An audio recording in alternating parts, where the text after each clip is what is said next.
So what do you think your next wave is going to be as a creative?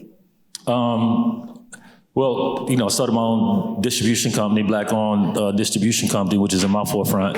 Right. And I've always thought for the future. I never really think for the past that's already gone. The last 5 minutes is gone, so I don't really think that way. I think about how do we think and use move forward energy. This move forward energy is the key to everything that we do in life. Not to find yourself running in that same place. I'm gonna always think of something else to do. I'm gonna always think of somewhere else to be. And what CeeLo was saying earlier about multitasking, we grew up in a world where that's just the standard. It's not, they can call it ADD, whatever you want to call it.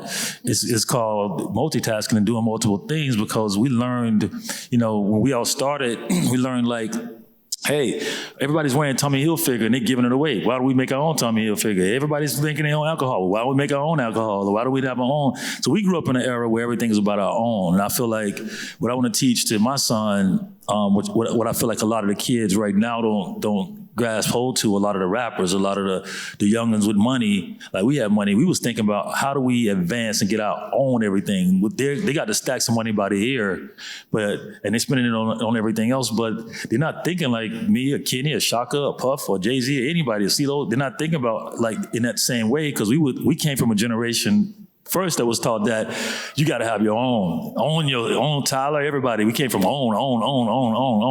You don't hear that in this generation right now. They happy with the Bentleys and the cars and the stuff. They mean they made it.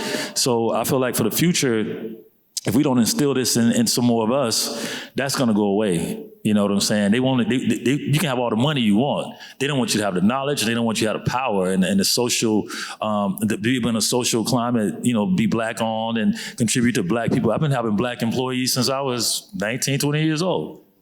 A full-on staff, full-on. Kenny was there with me. Shaka's been down there with us too. We've been doing this for so long, and we've employed so many people. All of us have.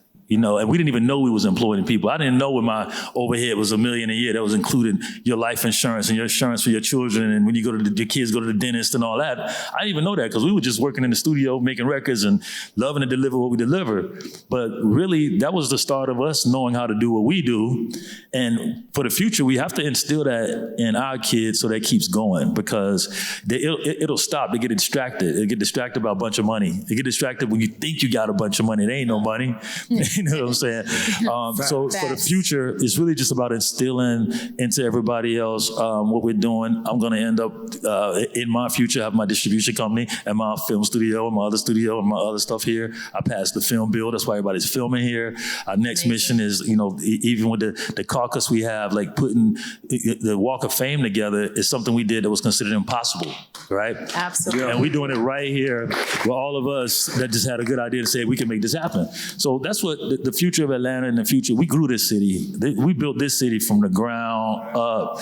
Everything that's in the city, we all contributed. We live here, boy, we eat here, all that. You eat your mama's house on Sunday. You can go to Tyler's studio now. You can go to his plays before that. It's just that we all built this, and now our kids gotta be the ones to continue it and to keep this on and know how valuable this is. In whatever they do, our name is connected with it. I agree with you on that. Them building something, owning their own companies. I wanted to make sure he owned his own because I named mine True Music, so right after him. So he's got his start now. Look, in the entertainment business, so many people come into this. I just want to play. I want to do the music. I want to do that. But it is a business. From the moment that you take a dime for it, it is a business, and you must treat it that way, and it will treat you that way in kind. It does that by giving you money. But you can't just offshoot all of your responsibilities about knowing about this money and where it comes from. Half the musicians in this country, I could pick 100 musicians at random at any time, ones with records out that do not know how their royalties work. That do not know how royalties work. And I wish, I love this seminar right here, but I hope BMI takes some black composers and sits them down and explains to them how royalties work. because I got too many of them that come by me that don't even understand how they got a dime and don't know how they got it. They just say, hey, it showed up and I spent it. You know? Facts, though. That's real. You know? And we have to know how it works, know how you can get it, know how you can grow it, know that the music, that you shouldn't just be having this one way of doing music. Let me tell you something. I made most of the early part of my career doing sitcoms, Moesha, Girlfriends, One-on-One, All of Us, you know, so on and so forth. Let me tell you something. I found out with some unfortunate news that all of a sudden sitcoms, multicam sitcoms were going away. And they were started paying less for you to do them. Now, there's a couple of ways you can deal with that. You can sit up there and cry and lament that, you know, boy, the good old days are gone. Dang, I wish I could make what we did before, you know, and maybe beat Mazza up. Maybe he's gonna give me some more money for doing the same job.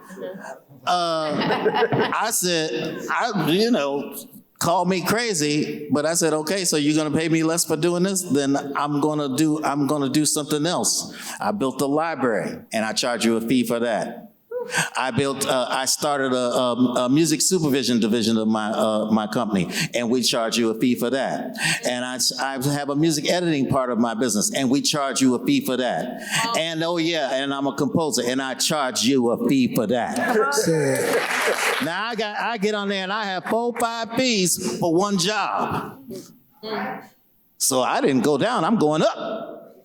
And I own it. Now, so they own the music with that we writer for hire for composers. I write it and they own that music. Okay, fine. You know, I made a lot of money off that. I ain't mad with it. But I built me a music library where I can license music in there. Man told me, man that owns a company that does sweetness and shit said, you have to be making money while you asleep. That's the key. You got to make the money while you're asleep. Well, since I've been sitting here talking with you lovely people, I probably licensed 40 different songs in television. And that's going on right now.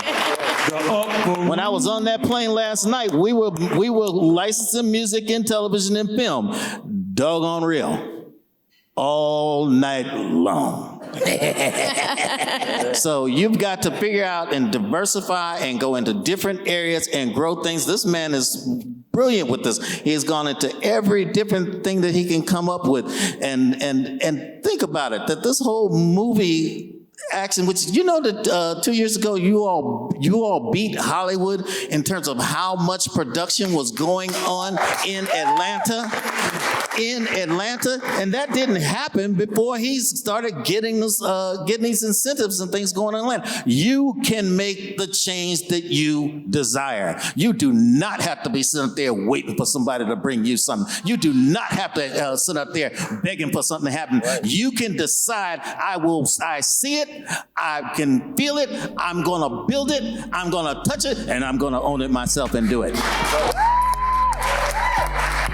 But that's my idea.